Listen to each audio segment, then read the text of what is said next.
Bonsoir, je m'appelle Norbert Chadourne, je suis auteur auto-édité chez Jamano Éditeur. Normalement, le 21 mars prochain, j'aurais dû vous rencontrer au Salon du Livre de Ludon-Médoc, mais une pandémie en a décidé autrement. Donc c'est Caroline qui a eu l'idée de ces petites vidéos pour qu'on puisse vous parler des livres que j'aurais aimé vous présenter. Le premier livre que j'aurais aimé vous présenter, puisque le thème c'est le polar, s'appelle Meurtre en Syrie. C'est un polar, un vrai polar, qui se déroule entre la Catalogne, la Gironde, la Sologne.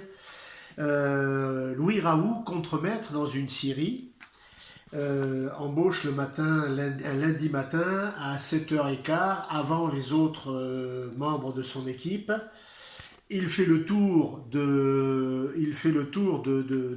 ateliers et sur la grande scie à ruban, sur la table de la grande scie à ruban, c'est pas une grume de bois qu'il trouve, c'est le corps d'un homme. Le corps d'un homme nu, coupé en deux, dans le sens de la longueur. 234 pages, 234 pages d'enquête, il va falloir aller jusqu'au bout, parce que c'est dans les toutes dernières pages qu'on découvre le criminel et pourquoi un crime aussi odieux a été commis. Meurtre en Syrie. Le second livre dont j'aurais aimé vous parler, c'est Le Fusil. Le Fusil, c'est un fil rouge qui permet de traverser le siècle entre 1920 et 2020 avec cet objet qui est un chef-d'œuvre de l'artisanat français, c'est un darne qui a été offert en 1920 à M. René Montbrun par son père.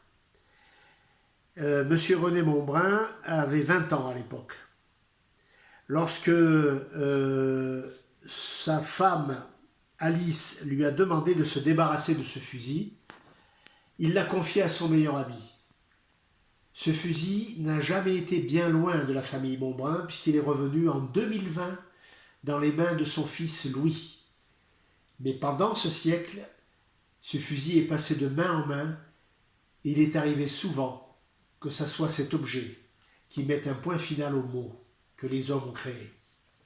La dernière chose que je voulais vous dire, c'est juste un petit mot très court sur cet ouvrage qu'on a fait en commun, un ouvrage collectif, rédigé par 30 personnes, 30 copains, pas tous forcément des auteurs, des dessinateurs, des auteurs, des photographes. On a fait ce livre pendant le premier confinement, en mars dernier, et on l'a vendu au profit de la Fondation de France. Je suis très fier de cet ouvrage collectif. Voilà, c'est ça que je vous aurais montré si j'avais pu venir, mais l'année prochaine peut-être. Au revoir.